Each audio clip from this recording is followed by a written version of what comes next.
こんにちは。今日はこの3色を使って簡単なセーターを作っていきます。編み方は襟縫いから続けてぐるぐると編んでいく作り方で編んでいきます。なので肩のラインがきれいに出来上がります。ラグランのような形になるので肩が動かしやすく着心地が楽です。最初の襟縫いの広さだけ決めると、あとは編みながらサイズの調節ができるので簡単です。それとこれは少し前に編んだもので、これは襟ぐりを浅く広くしていて、で首元がきれいに見えるように女性向けのきれいなシルエットにしました。これを今回もうちょっと狭くして丸い形の襟ぐりにします。まずこの部分から編んでいきます。今回使う糸はセリアさんのニューメランジアクリル。材質はアクリル 100%。35g で約59メートル。使用界隈の目安は8から10。カラーナンバーは15。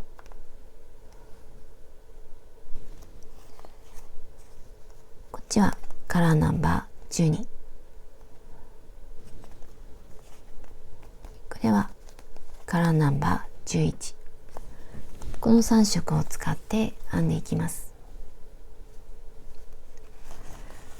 で、針は本体を10号。で、この袖口や襟の部分だけ少し細い8号で編んでいきます。あとは針とマーカーで、この糸はこんな感じで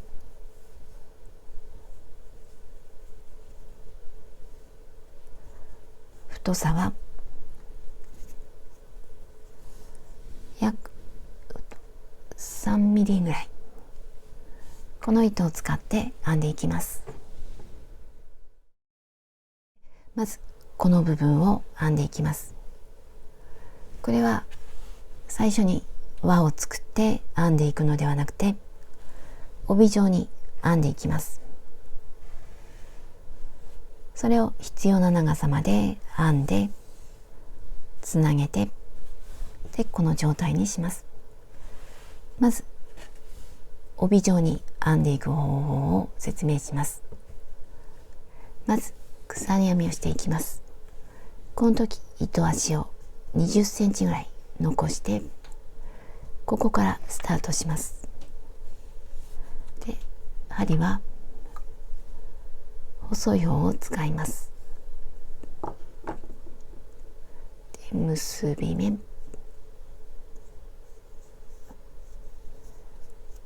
鎖を4つ、1、2、3、4。これがこれから作る襟の幅になります。もうちょっと広くしたいときには鎖の数を増やします。細編みをしていきます。一応この広さは約 2.5 センチぐらいで細編みをしていきます。細編みをするので鎖を1つ、1つ戻って2つ目に細編み、表からでこの2本見えるうちの向こう側1本の下、ここに針を入れて細編み、次も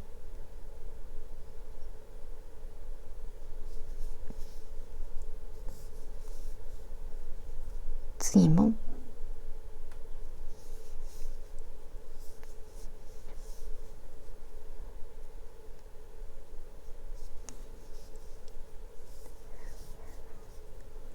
これで細編みが4つ。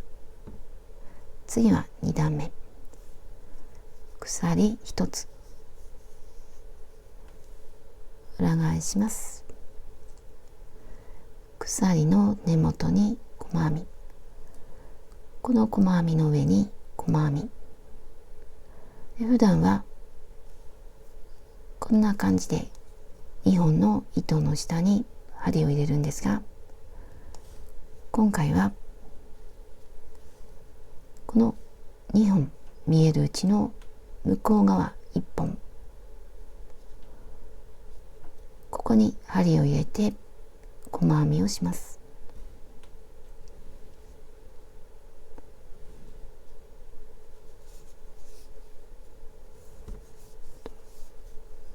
次も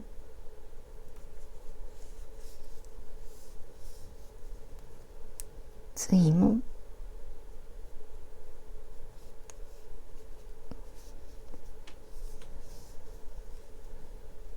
で、最後は2本の糸の下、最後だけ2本、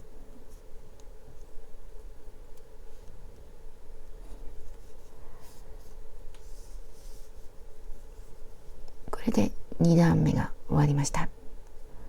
次は3段目、2段目と全く同じです。鎖1つ裏返して鎖の根元、この細編みの向こう側1本、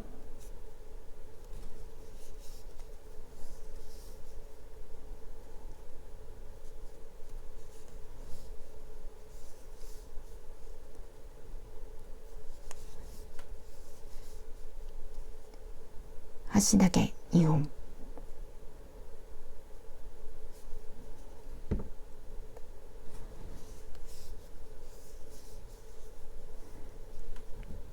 次は4段目、また全く同じです。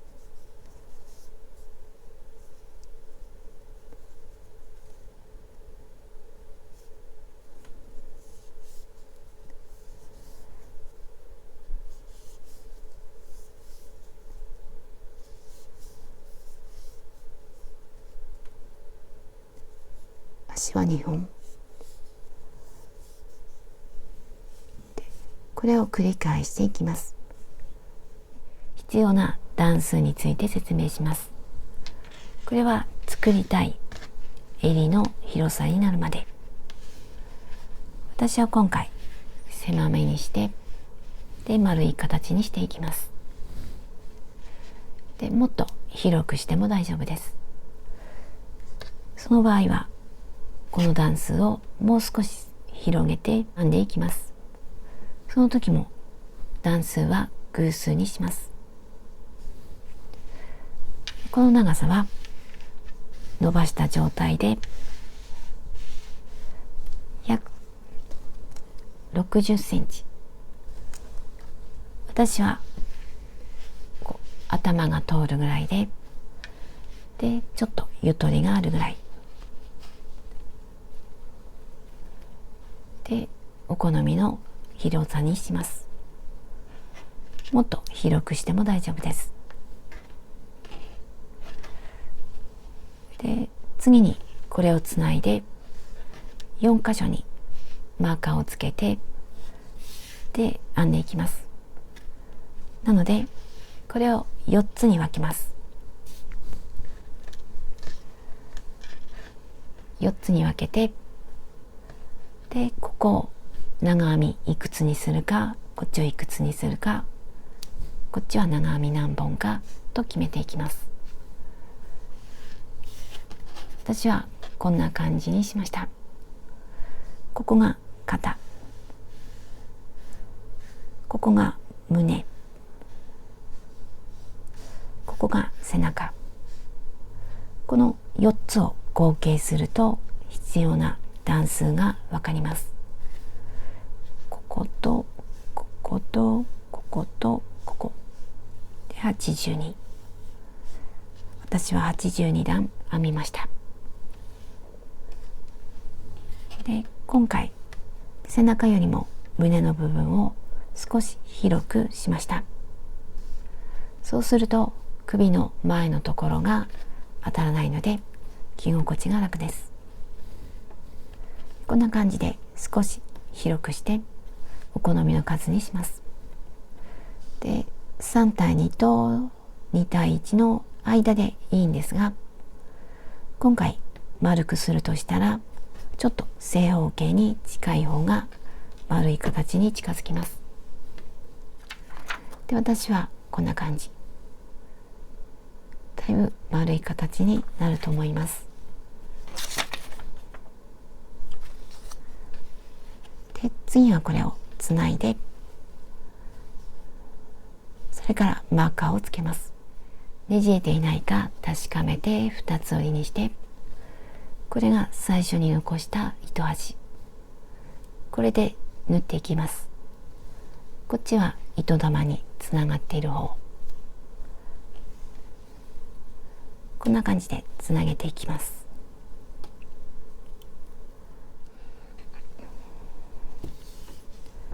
で、まず端と端、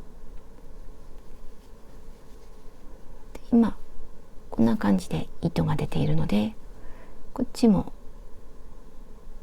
でつなげるときはこの最後の細編みの段、こっちの下側とつなぎます。こっちではなくてこっち側、こっちのこの部分に針を入れます。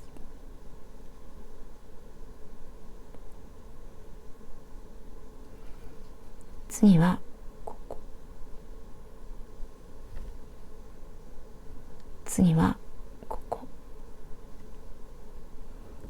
こちら側とつなぎます。こっちは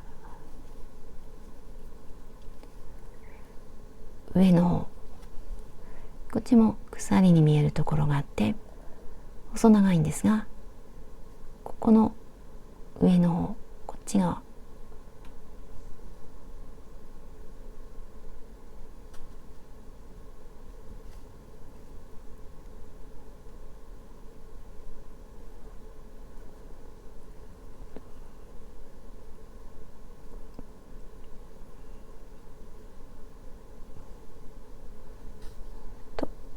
一つ一つ合わせていきます。まずここから糸が出ているので、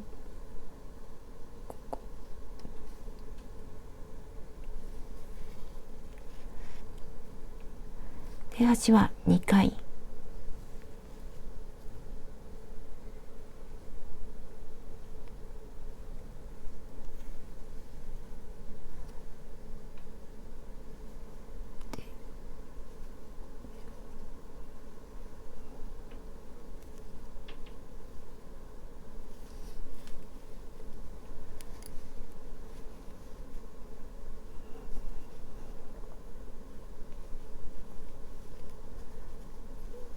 次はここ、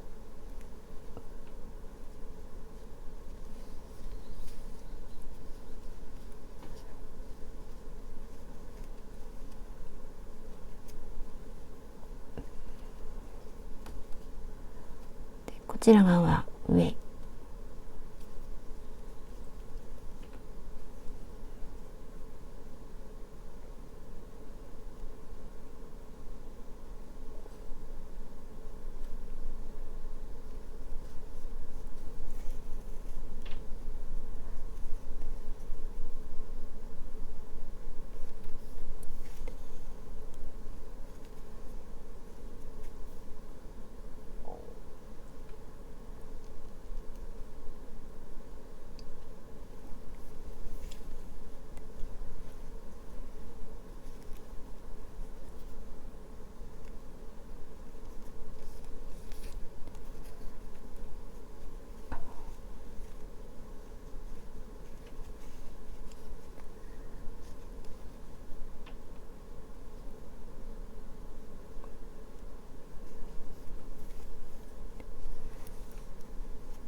あとは裏で隠していきます。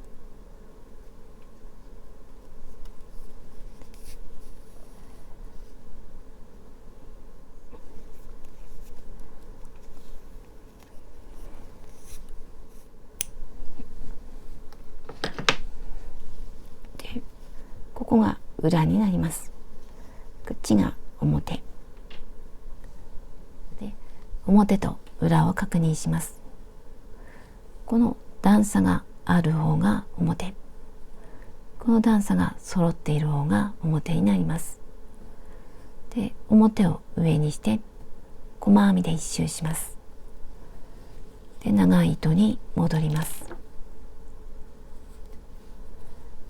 で、まずこの縫った部分を飛び越して、この段の端、ここに引き抜きます。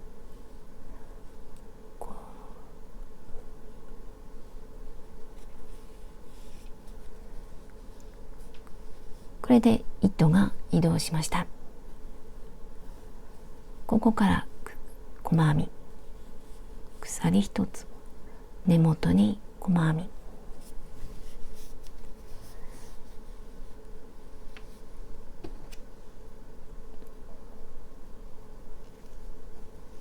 次も細編み、今度はここの端、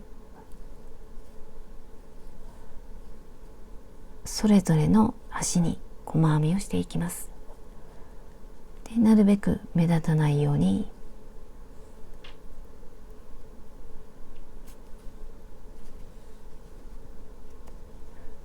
ここのすぐ隣、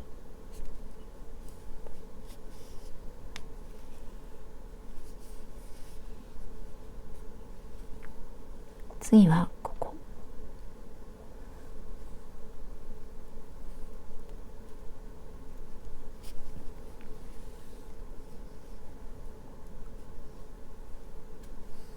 ここに入れていきます。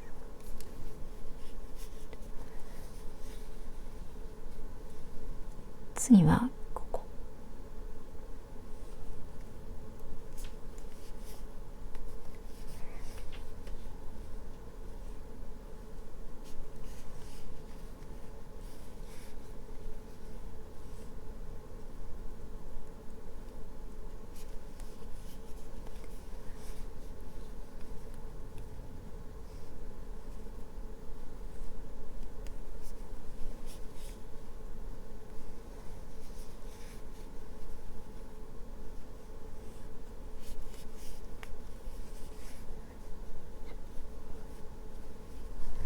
なるべく目立たないように一周します。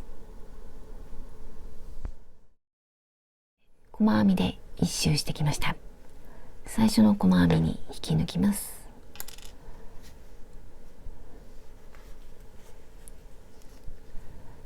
次はマーカーをつけていきます。で、今糸が出ているところを外側にします。で、この位置はこの位置、まずここにマーカーをつけます。糸が出ているところ、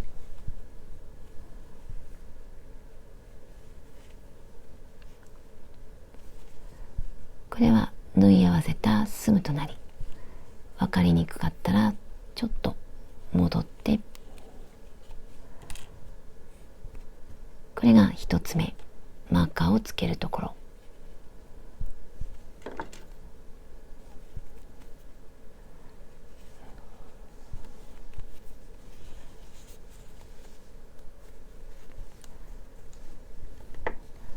で、次はここはマーカーを含めて17数えて、その次、ここが一つ目、マーカーを含めて数えていきます。1、2、3、4、5、6と数えていきます。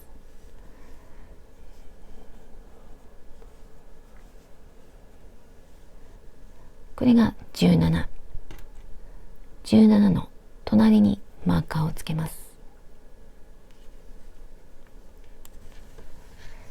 これが、次はここ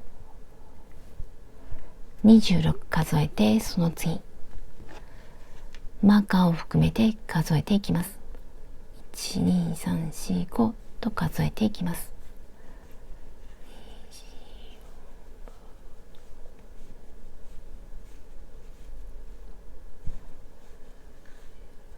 これが26。この次にマーカーをつけます。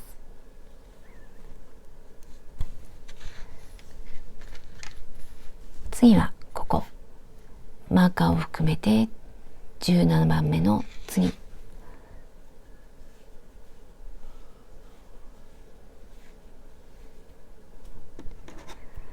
17の次、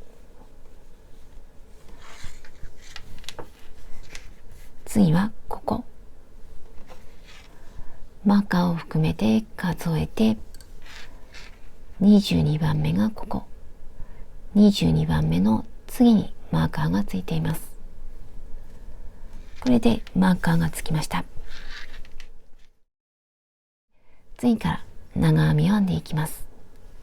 マーカーのところでは長編み3つ、次からは1つずつ、マーカーのところでは3つで、また1つずつで、また3つ、1つずつ、3つ、1つずつと編んでいきます。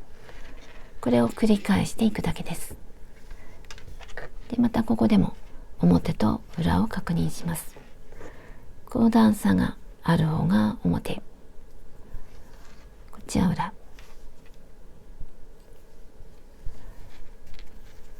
で、今1つ目から糸が出ています。鎖3つ、1、2、3、これは長編み1つの代わり、同じところに長編みをあと2つ、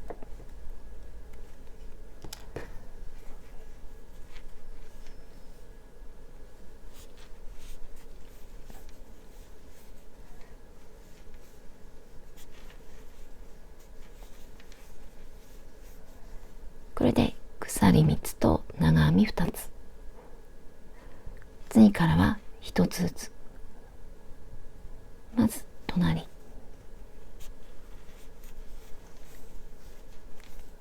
で、ここは後で見分けにくいようだったらマーカ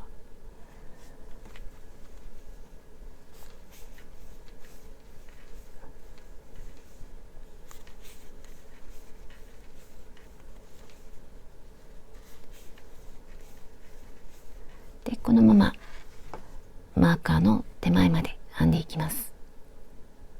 2つ目のマーカーの手前まで来ました。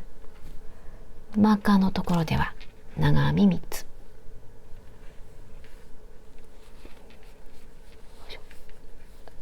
1、2、3、1つに3つ。後でもし忘れそうになったらマーカー、真ん中にマーカーをつけました。次からまた1つずつ、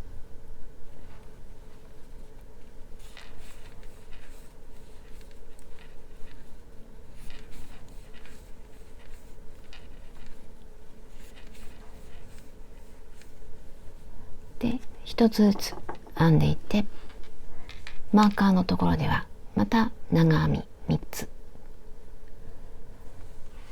次も3つでぐるっと編んで最後まで編んでいきます。長編み1周目を編んできました。マーカーのところは長編み3つ、こっちも3つ、こっちも3つで、3つで1周して、最後は最初の鎖の下から3つ目引き抜きます。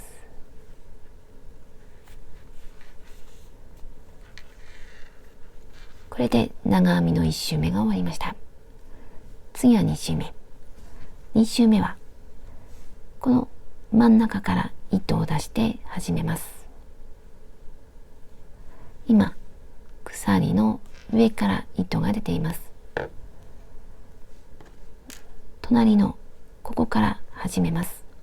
糸を移動させます。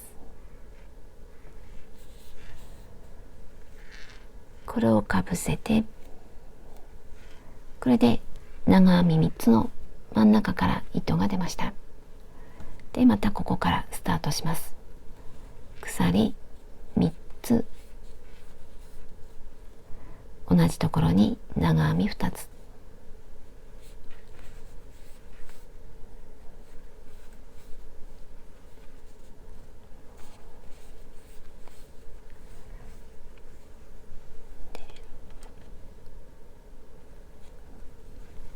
次からは1つずつ、さっきと同じです。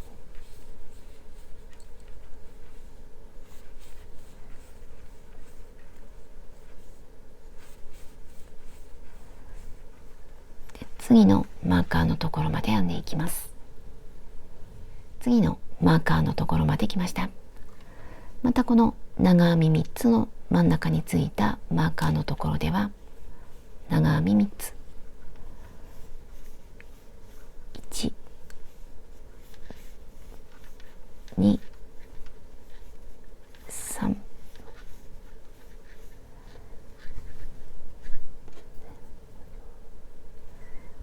次からは1つずつ、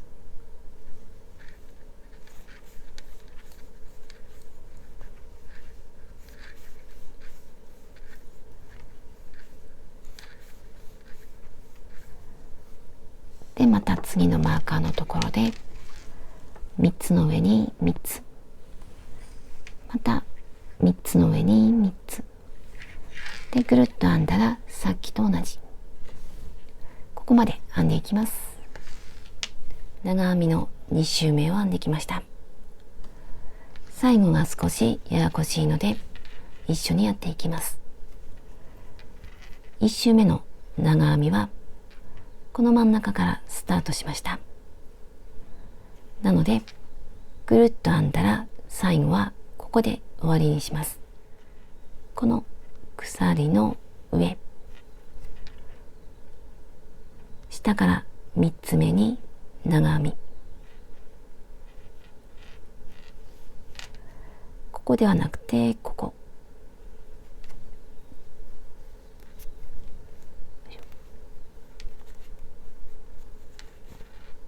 これで最後の長編みで最初の鎖に引き抜きます。1、2、3、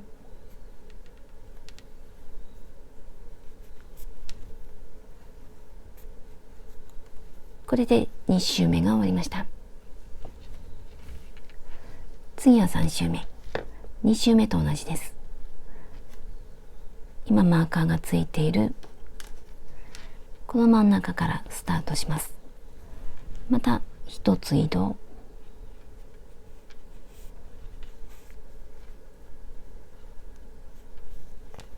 これで真ん中から糸が出たのでここからスタートします。鎖3つ、同じところに長編み2つ、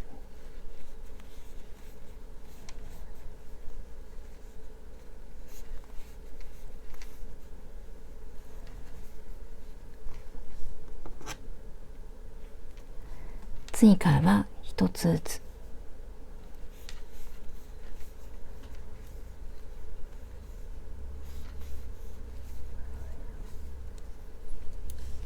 でまた3つ3つ3つで最後はさっきしたようにこの鎖3つの上に最後の長編みで引き抜きます。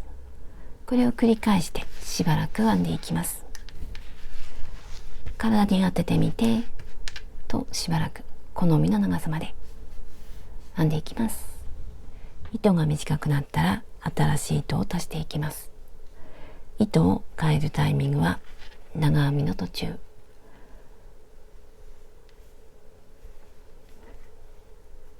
2本から引き抜いて最後を新しい糸で引き抜きます。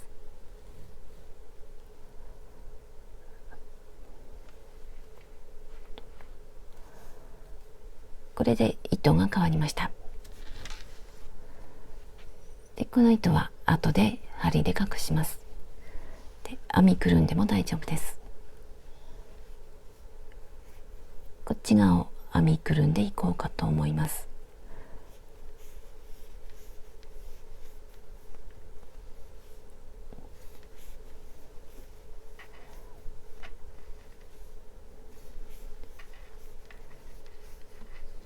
で、これを続けていきます。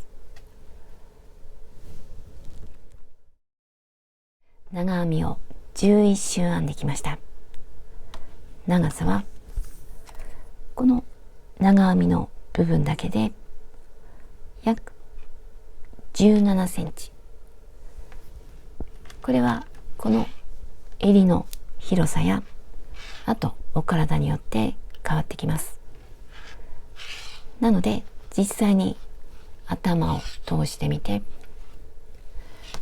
でここが袖上になるので、ここにあと4センチぐらいプラスして考えて、ここに腕を通してみて、できつくないかを確認します。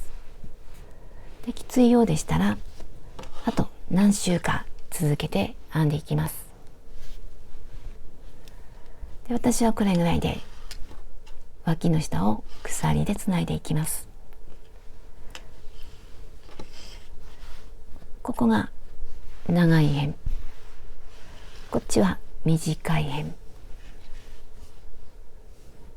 短い辺の角と角を鎖でつないで袖ぐりを作ります。これが袖になります。こっちも同じ。ここが長い辺、胸の方で、ここは短い辺。短い辺の角と角をつなぎます。鎖でつないで、これで袖ぐり、これを作っていきます。で、今長い糸は切らずに休めています。で、新しい糸を持ってきて鎖でつなぎます。今こっちは白、こっちはブルーと見分けやすいように違う色にしました。で、私はこの糸玉の外側から出してきて、でこの糸玉につながっている糸のない方から編んでいきます。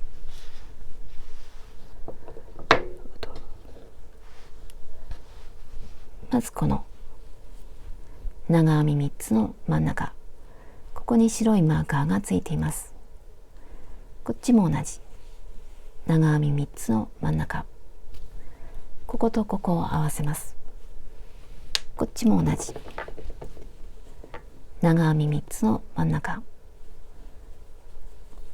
こっちもこの3つ、ここは長い糸の出ているところ、ここが真ん中、青いマーカーをつけました。で、この青と青をつなぎます。で、白と白、まずここからつないでいきます。つなぎやすいように結びます。この時糸端を15センチぐらい残して、ここからスタートします。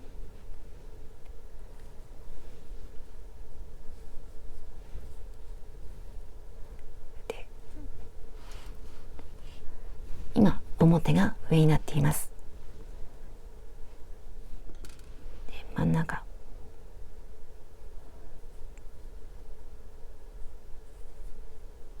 で引き出して、ここから鎖を5つ、1、2、3、4、5、これをたどって次のマーカ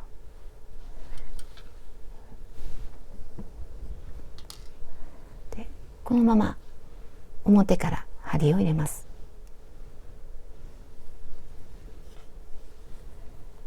で、糸を出してきて引き抜きます。これでつながりました。でこちら側も15センチぐらい糸を残して切ります。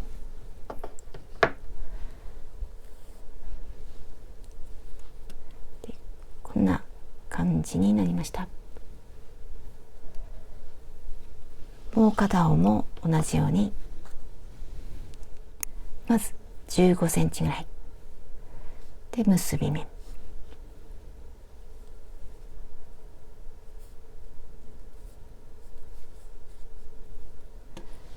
で青と青、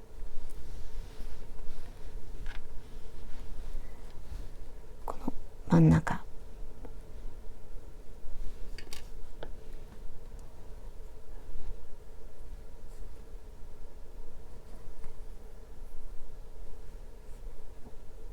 鎖5つ、1、2、3、4、5、この鎖は少しであればもう少し減らしても増やしても大丈夫です。もしきついようであればここで少し鎖を増やしても大丈夫です。ただその時も鎖の数は奇数にします。次はここをたどって次のマーカーで表から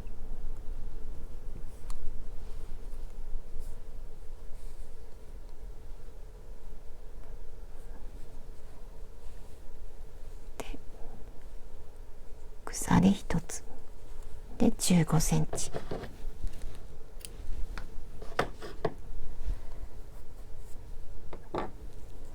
これでつながりました。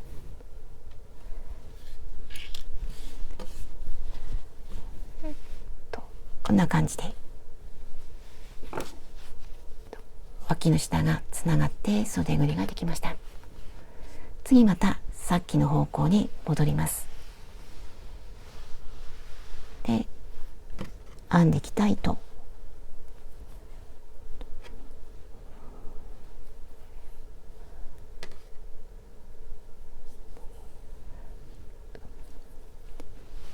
で編んできた長い糸に戻ります。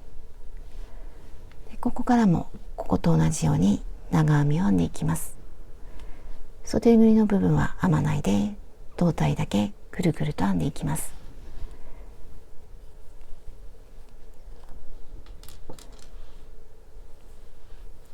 鎖3つ、1、2、3で次も長編み、次はこの長編み3つの真ん中で鎖を編んだところ、ここに長編み、で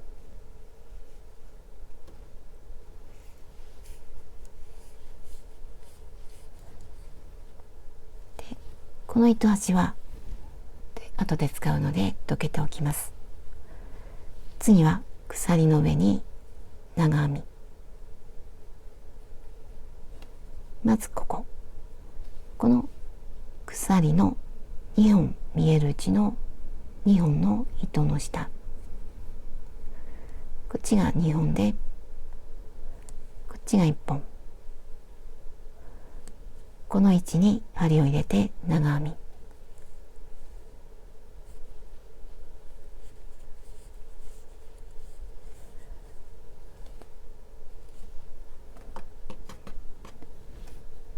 で次も同じ、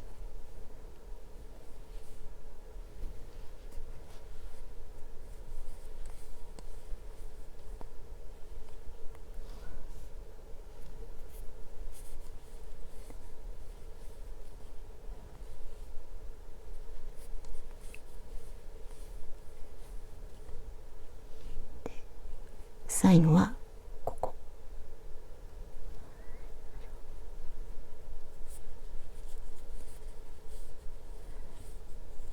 でこれで5つの鎖に5つの長編み、次はこの長編み3つの真ん中、ここに長編み、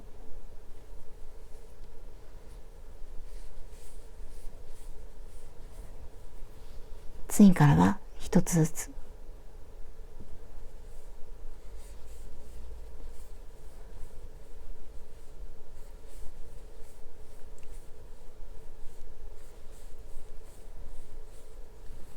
全部1つに1つずつで、反対側とここまで1つずつ、次はこ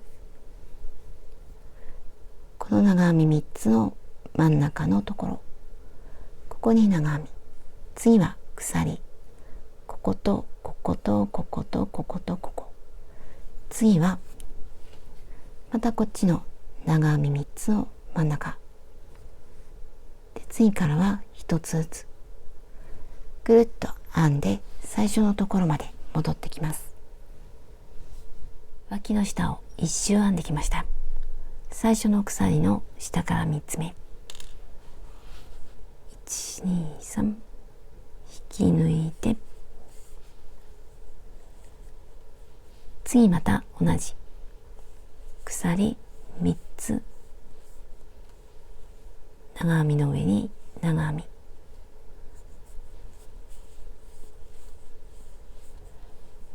次もこれからは全部1つに1つずつでぐるっと編んで、またここで下から3つ目に引き抜きます。でまた鎖3つ、これを繰り返していきます。途中でお好みによって色を変えます。脇の下をつないで、そこから胴体部分を編んできました。まだ途中なんですが、ここで一旦休んで、次は袖を編んでいきます。私はこの部分を長編みを15段、長さは22センチで、ここはお好みですが、私は6段で約9センチで、これと袖は同じ色にします。着た時に揃うようにします。なので袖はこの緑からスタートします。で左右どちら側から始めても大丈夫です。ここが袖ぐり、ここが脇の下、今表が上になっています。で脇の下の真ん中からスタートします。ここでは長編みの代わりの鎖3つ、次は長編み、次はこことここで2つを1つにして少し狭くします。でここと同じ糸、編みやすいように結び目を作ります。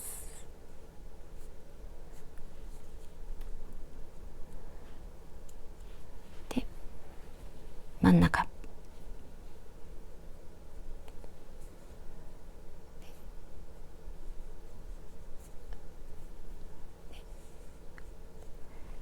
長編み1つの代わりの鎖3つ、1、2、3で、次は長編み、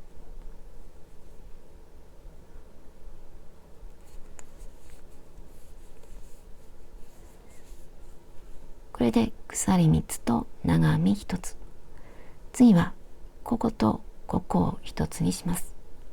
で未完成の長編み、ここにも未完成の長編み、これを1つにします。未完成の長編みは長編みの途中まで、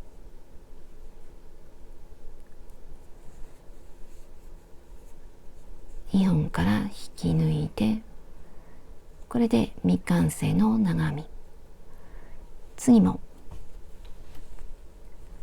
はここに長編み3つ編んだところ、1つに3つ編んだところ、この真ん中に針を入れて未完成の長編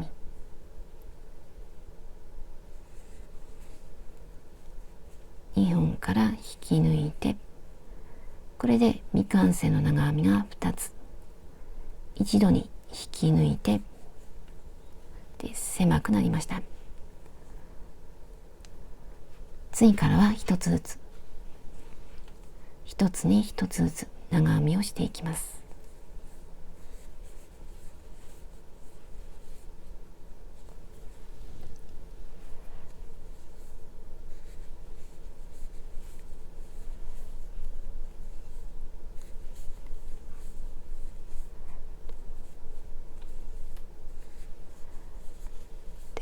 これで一周編んでいきます。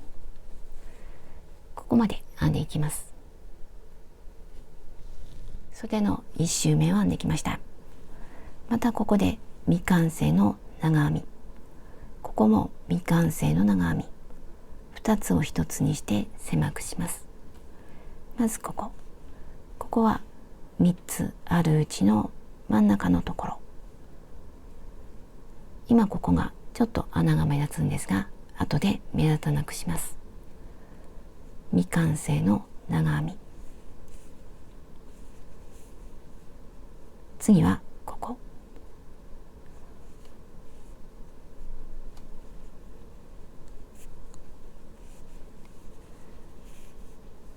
れで未完成の長編みが2つ、一度に引き抜いて少し狭くなりました。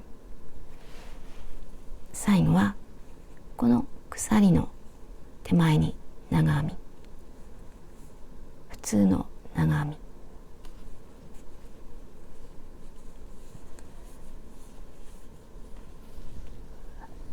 で最初の鎖の下から3つ目引き抜きます。でここは狭くしたところなので、後で数えやすいようにマーカーをつけておきます。で私はこちら側をこの鎖でつないだところから4周編みました。なのでこちらも4周編むことになります。今1周目、2周、3周、4周と同じ色で編んでいきます。すでに編んだ方で見るとこんな感じ。途中で色を変えながら少し狭くして編んでいきます。私はここで4周、ここで6周で、ここで14周、全部で36センチ、ここから袖までが36センチで、お好きなところで色を変えます。私の場合は同じ色であと2周編んでいきます。でここでは数を減らしました。次は数を減らさないで全部一つに一つずつ編んでいきます。これを2周で、次は数を減らして編んでいきます。減らして普通普通、減らして普通普通、こんな感覚で編んでいきます。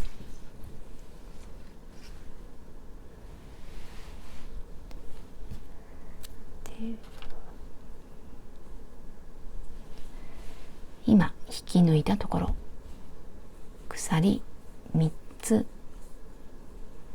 1つに1つずつ長編み、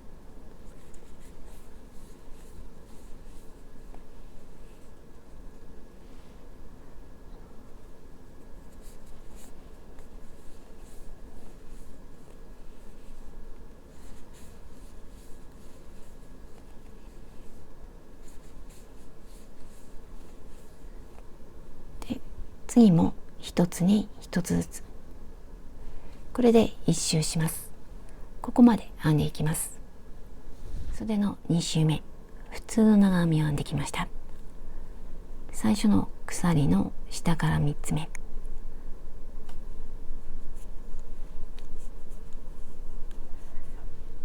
で次は3周目。3周目もこの数を減らさない普通の長編みをしていきます。この普通の長編みを2周で、これは糸の太さによって変わってくるので、糸の太さに合わせて間隔を変えていきます。私は今回は2周で、今1周編んだので、もう1周普通の長編み、鎖3つで、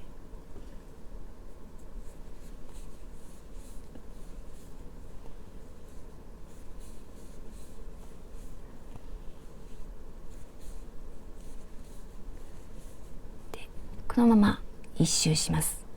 ここまで編んできます。で3周目を編んできましたと、3周目を編んできました。最初の鎖の下から3つ目、次は4周目。4周目はここになるので、2つを1つにして少し狭くします。ここでは鎖3つ、両脇にこの数を減らした細長い三角、鎖の両脇、ここで数を減らします。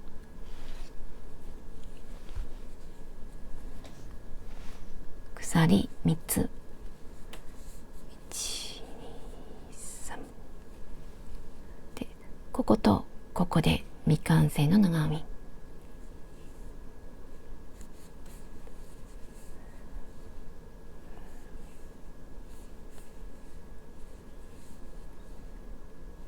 一度に引き抜いて少し狭くなりました。次からは1つに1つずつ、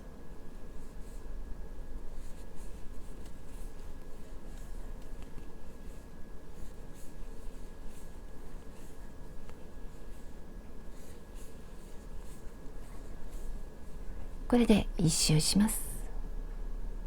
4周目を編んできました。4周目は数を減らしているので、最後も数を減らします。こことここで未完成の長編み、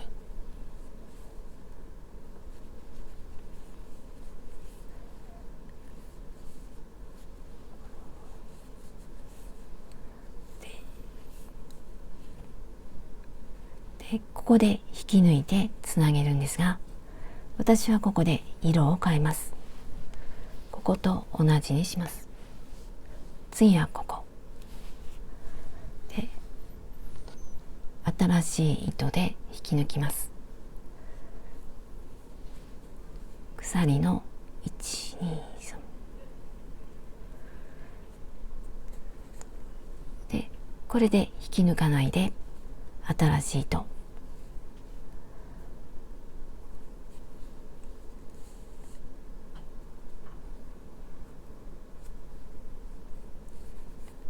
これで糸が変わりました。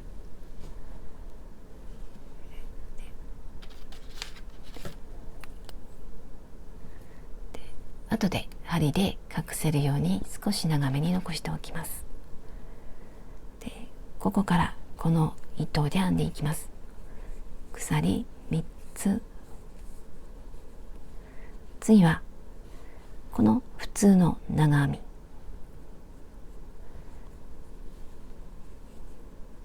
1つに1つずつ、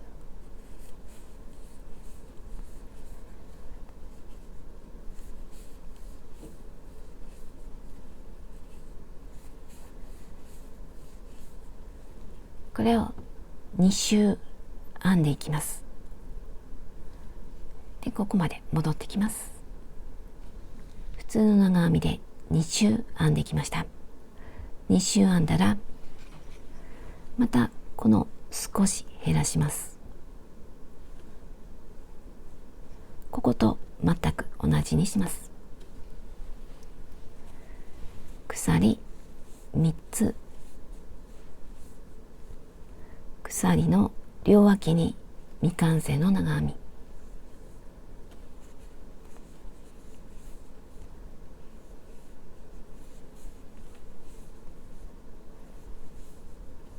これで少し狭くなりました。次からは1つずつ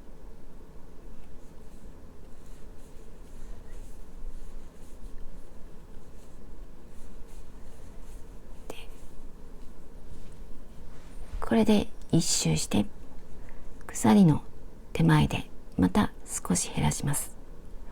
未完成の長編みで1周編んだらまたマーカーをつけて、で普通の長編み2周でまた減らして、でまた2周で減らしてと編んでいきます。で腕を通してみて体に合う長さまで、私はこの脇の下から36センチ、これは腕の長さによって変わってきます。私は36センチで、これにあと何センチかプラスしてそれで考えて編んでいきます。私はここよりも少し長めのこのリブ部分を編んでいきます。ここでは約3センチ、こっちでは4センチか4センチぐらいにしようと思っています。それを含めて腕の長さに合わせて編んでいきます。色を変えながらしばらく編んでいきます。脇の下をつないだ時の糸端を始末します。今裏を上にしました。ここが脇の下をつないだところ、この糸を隠す時にここが長編み3つ編んできたところ、この穴が目立つ時があるので、この糸端を使って小さくします。そうするとこの見た目が整うのと、あと服を着た時に強くなります。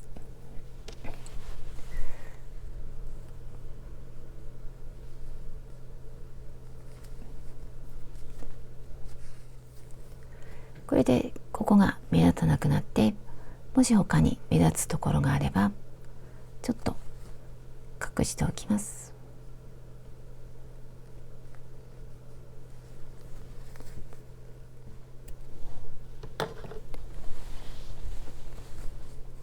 こんな感じにしました。でこっちも同じ目立つ部分があればこれを使って整えてで隠します。腕の長さに合わせて36センチ編んできました。次はまず細編みを編んでからこの部分を編んでいきます。で針は細い方を使います。細編みで一周します。でこの状態だと少し袖が太いので少しだけ狭くしていきます。で袖だけ狭くして、で襟とか裾はそのまま、それだけ少し狭くしていこうと思います。でまず細編み、鎖1つと細編み、根元、これが1つ目、隣も細編み、次もで、今細編みを4つ編みました。次に少し狭くします。こことここを1つにします。まず細編みの途中次も細編みの途中、これを一つにします。これで少し狭くなりました。4つは普通、5つ目は少し狭くしました。次また普通の細編み、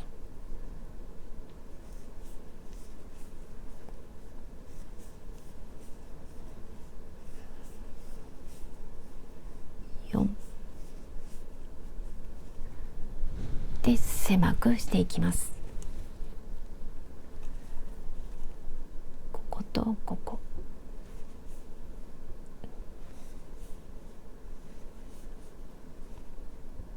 次また普通、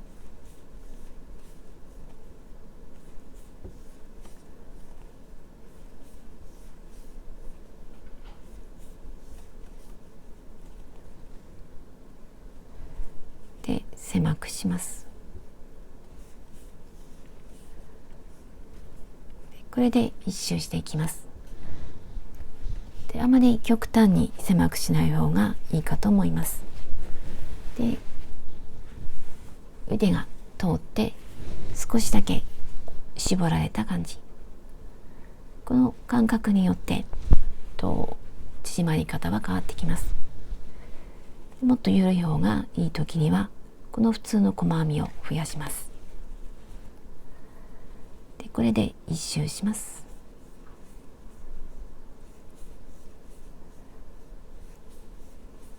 細編みで一周しました。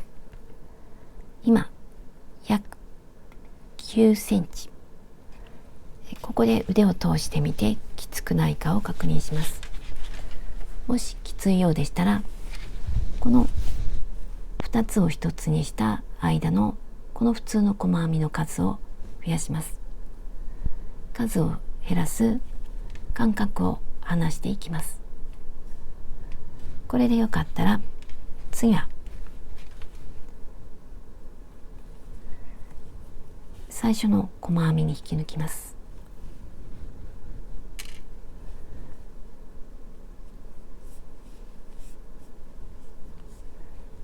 で、鎖6個、私は6個で編んでいこうかと思っています。ここと同じでも大丈夫です。ここは鎖4つで、もっと長くても大丈夫です。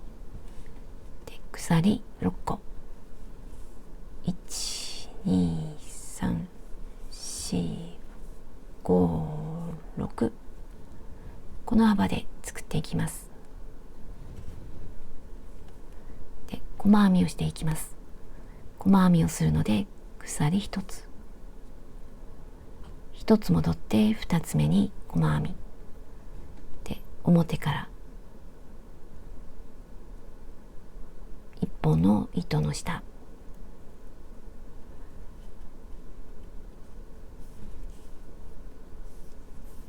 細編み、次も同じ、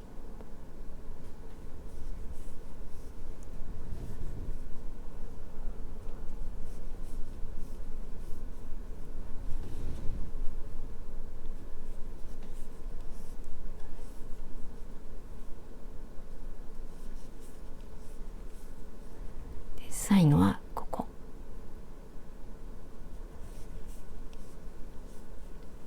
これで細編みが6個。次はこことくっつけます。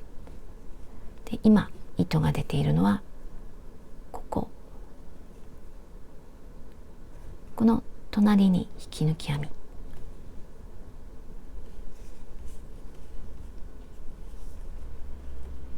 もう一つ引き抜き編み、これで引き抜き編みは2つ、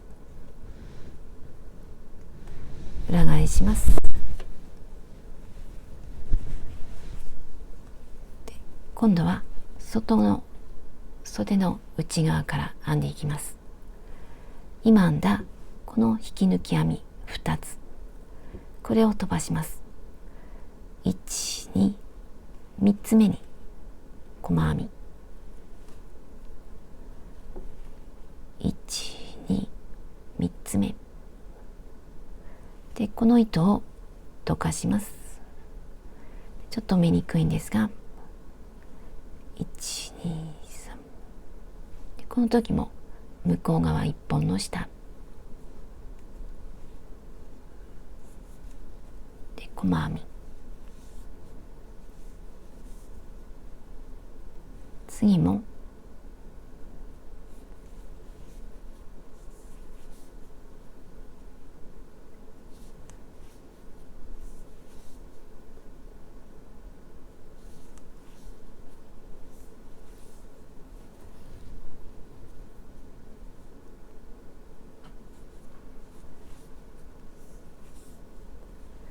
これが端の細編み。ここでは2本の糸の下、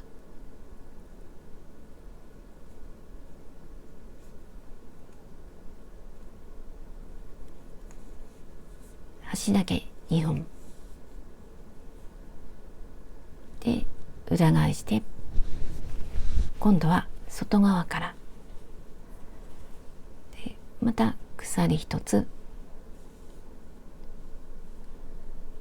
細編み、向こう側1本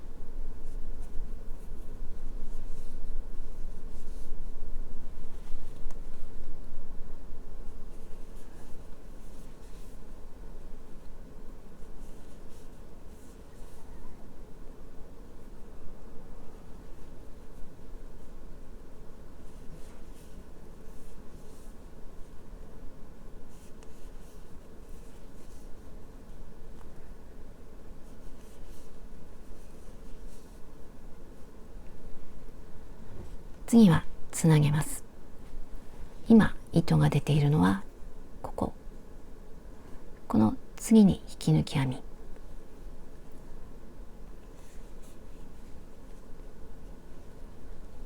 引き抜き編みをもう一つ、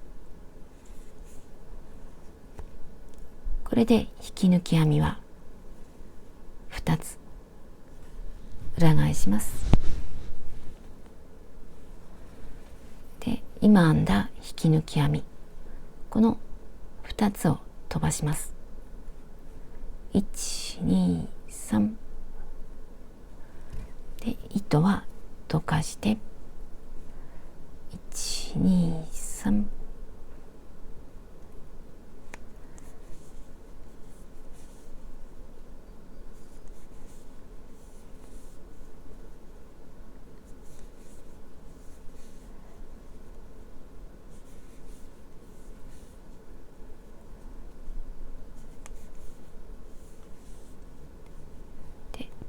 端は2本の糸の下、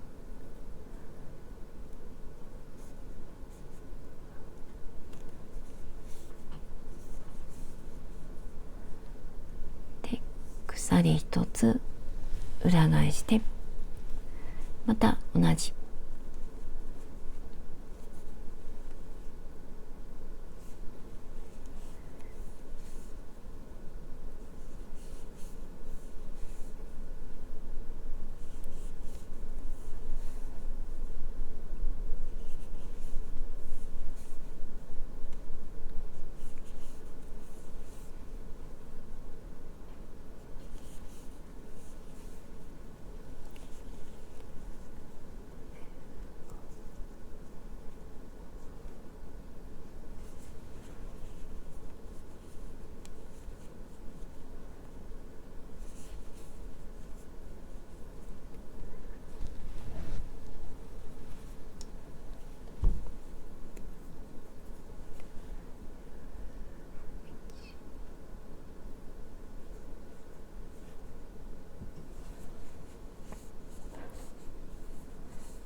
これを繰り返して一周します。一周編んできました。今足元を見ると細編みが一つだけ残っています。糸が出ているのはここで最後こことつなぎます。最後の細編み、引き抜き編みでつないで、これが引き抜き編みの一つ目。もう一つはここ、最初に編んだ鎖のところ、ここに針を入れて引き抜き編み、これでつながりました。でまたこの袖口の先端の方、もう一段だけ編んでいきます。1、2、3。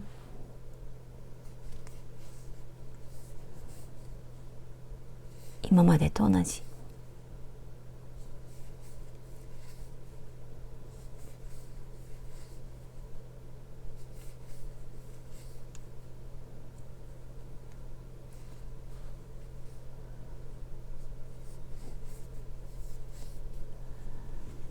この糸を使って針で閉じ合わせます。糸を長めに残して、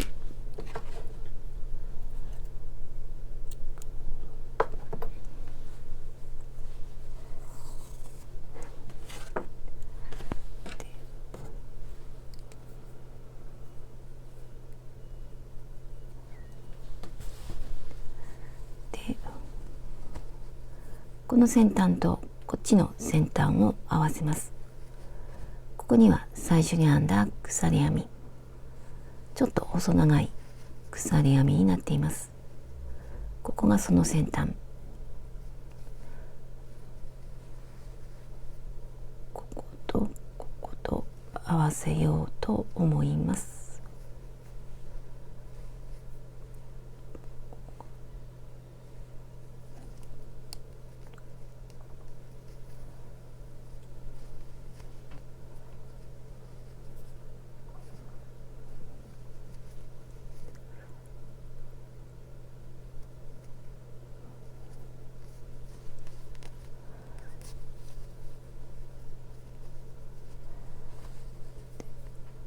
足は2回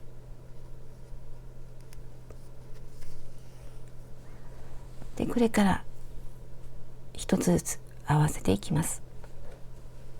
こうして2枚合わせてみて、こちら側は下の方の糸、こちら側は上の方の糸でつないでいきます。まずこの鎖に見えるうちのこの部分、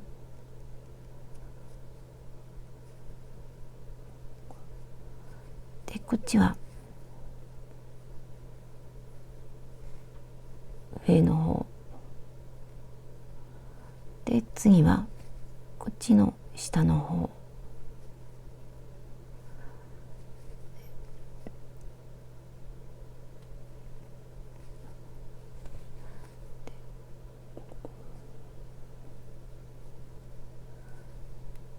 で通していきます。今2回針を通しました。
感じになりました。さらに9周編んできました。長さは13センチで、襟縫いのところから測ると約45センチ。私はここで終わって、次にこの部分、まず細編みで1周して、次にこの部分、まず細編みで1周します。針は細い方。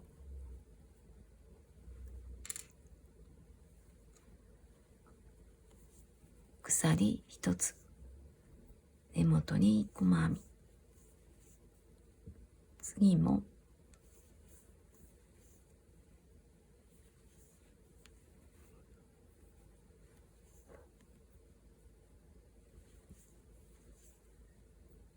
全部一つに一つずつ細編みをしていきます。でくるっと編んだら最初の細編みに引き抜きます。その後はここと同じ、私の場合は鎖6個で、この向きに細編みを編んでいきます。ここと同じように編んでいきます。これで一周して、最後にここと同じようにつなぎ合わせます。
襟縫いは約60センチ。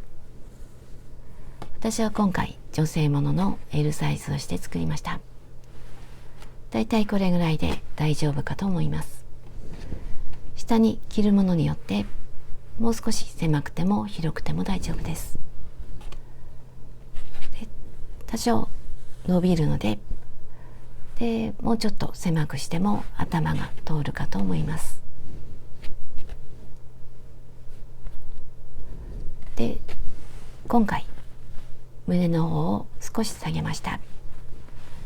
こんな感じになって、で首の前のところが当たりにくくなります。着やすくしました。で、袖のこの脇の下の部分、鎖5つ分広くなっているので肩が動かしやすくなっています。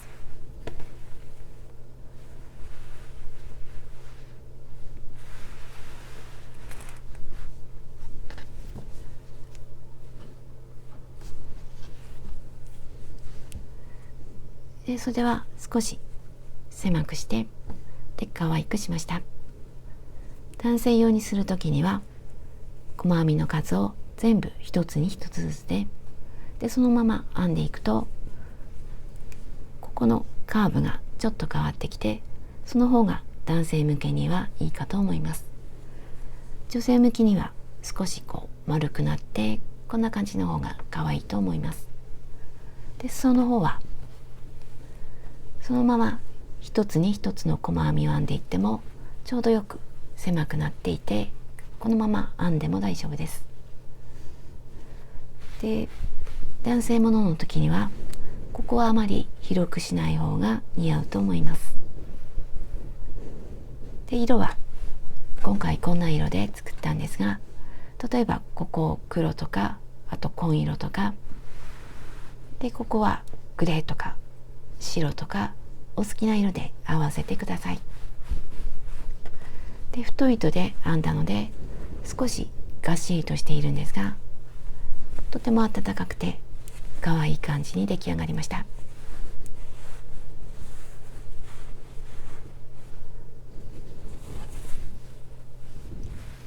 でサイズを測りました。上から下まで56、横幅46で、襟縫い60センチで、襟縫いから袖口まで65センチ、脇の下からは43、袖口は14センチで、使った糸は400。色を変えて作る場合にはもっと必要になります。で今回私が作ったものは、この部分が5玉、この色が3玉で、グレーは5玉使いました。こんな感じになりました。最後までご視聴ありがとうございました。